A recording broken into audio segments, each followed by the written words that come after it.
NSE9 news में आप सभी का स्वागत है। मैं आपके साथ शिवांगी। चलिए नजर डालते हैं देश दुनिया की कुछ बड़ी खबरों पर। राहुल के आरोप पर चुनाव आयोग ने किया पलटवार। हमारे लिए न कोई पक्ष है न ही विपक्ष। राहुल गांधी की वोट अधिकार यात्रा के बाद चुनाव आयोग ने रविवार को प्रेस वार्ता की।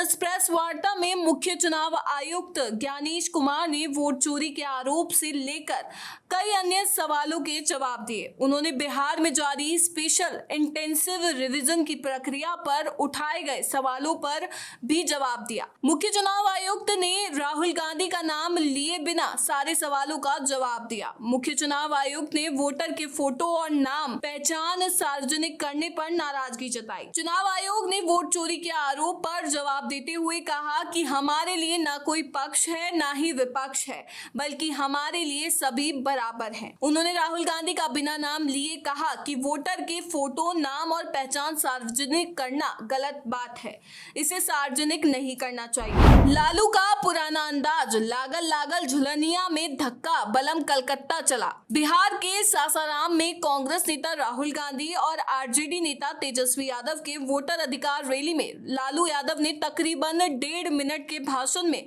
लहरिया लूट लिया। लालू ने जब माइक थामा तो जनता में जबरदस्त उत्साह देखने को मिला। राजनीति के मंच पर कई बार केवल शब्द नहीं बल्कि उनका अंदाज असर करता है, और जब बात बिहार के पूर्व मुख्यमंत्री लालू प्रसाद यादव की हो तो उनकी भाषा शैली किसी चुनावी टॉनिक से कम नहीं मानी जाती। सासाराम में आयोजित राहुल गांधी की वोट अधिकार यात्रा के दौरान कुछ ऐसा ही नजारा देखने को मिला, जिसने जनता के साथ साथ मंच पर बैठे राहुल गांधी और तेजस्वी यादव के चेहरे पर भी चमक ला दी।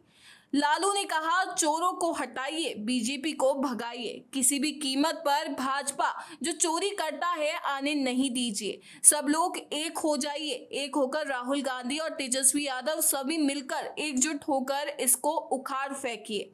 लोकतंत्र मजबूत होने दीजिए। लागल लागल झुलनिया में धक्का, बलम कलकत्ता चला। लालू के इस छोटे भाषण ने जनता में उत्साह भर दिया। एशिया कप 2025, बाबर आजम और मोहम्मद रिजवान का पत्ता साफ, नए कप्तान की ताजपोशी। पाकिस्तान क्रिकेट बोर्ड ने रविवार को एक बड़ा कदम उठाया। बोर्ड ने सीनियर खिलाड़ियों बाबर आजम और मोहम्मद रिजवान को अगले महीने होने वाले एशिया कप के लिए टीम से बाहर कर दिया है। दोनों ही पिछले काफी वक्त से खराब फॉर्म से जूझ रहे हैं। पीसीबी का ये फैसला दोनों के टी20 करियर के अंत की ओर इशारा करता है। बाबर आजम ने आखिरी बार दिसंबर में दक्षिण अफ्रीका के खिलाफ टी20 सीरीज खेली थी। उन्होंने एक मैच में 0 और दूसरे में 31 रन बनाए थे। ये सीरीज रिजवान की भी आखिरी टी20 सीरीज थी, जिसमें उन्होंने एक मैच में 74 रन बनाए थे।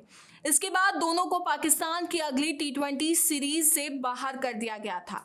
तब से पाकिस्तान ने 14 टी20 मैच खेले हैं, जिनमें बाबर और रिजवान शामिल नहीं थे।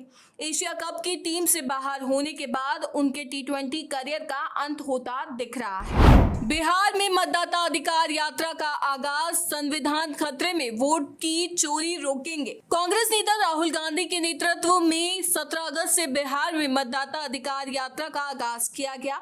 यात्रा की शुरुआत सासाराम से शुरू हुई, जिसमें राहुल गांधी के साथ तेजस्वी यादव और महागठबंधन के अन्य प्रमुख नेता भी शामिल हुए। बिहार के रोहतास जिले के सासाराम में मतदाता अधिकार यात्रा के दौरान राहुल गांधी ने बीजेपी पर संविधान को कमजोर करने का गंभीर आरोप लगाया। उन्होंने कहा कि बीजेपी चुनावों में जीत हासिल करने के लिए संदिग्ध तरीके अपनाती है।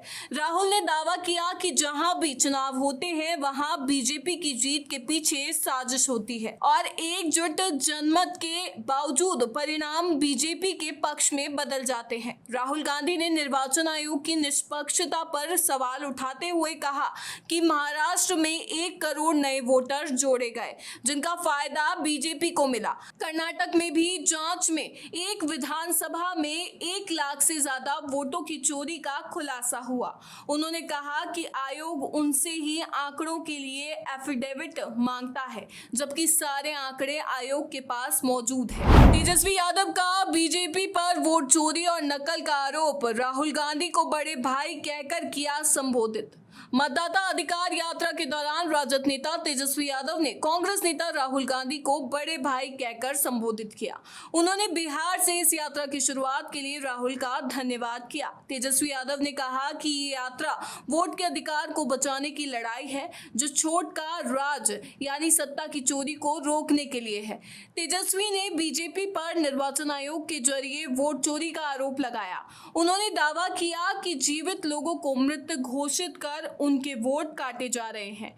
अपनी विधानसभा राघोपुर का उदाहरण देते हुए उन्होंने कहा कि कई लोगों के नाम मतदाता सूची से गलत तरीके से हटाए गए। तेजस्वी ने इसे वोट की चोरी नहीं, डकैती करार दिया। तेजस्वी ने बताया कि लालू यादव ने डॉक्टरों की मनाही के बावजूद जनता के लिए सासाराम पहुंचकर मंच साझा किया। उन्होंने बीजेपी को चूना रगड़ने की तुलना खैनी के साथ की और कहा कि बिहार का बच्चा बच्चा तीखी मिर्च की तरह जवाब देगा। तेजस्वी ने जनता से वोट चोरी करने वालों को सबक सिखाने की अपील की। दिल्ली को मिल गया नया एक्सप्रेसवे, 5,360 करोड़ रुपए की लागत से तैयार। प्रधानमंत्री नरेंद्र मोदी ने आज करीब 11,000 करोड़ रुपए की लागत से बने द्वारका एक्सप्रेसवे के दिल्ली खंड और अर्बन एक्सटेंशन रोड का उद्घाटन किया। द्वारका एक्सप्रेस वे के दिल्ली वाले हिस्से को औपचारिक रूप से आज शुरू कर दिया गया है। 29 किलोमीटर लंबे इस एक्सप्रेस वे का 19 किलोमीटर हिस्सा हरियाणा में, जिसका उद्घाटन पिछले साल ही कर दिया गया था। आज बचे हुए 10 किलोमीटर के सेक्शन का उद्घाटन हुआ है।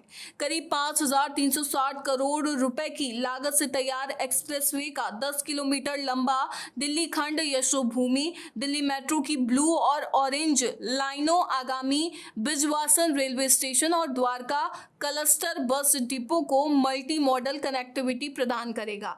प्रधानमंत्री मोदी मार्च 2024 में लोकसभा चुनाव से पहले गुरुग्राम में इस एक्सप्रेसवे के 19 किलोमीटर लंबे खंड का उद्घाटन किया था।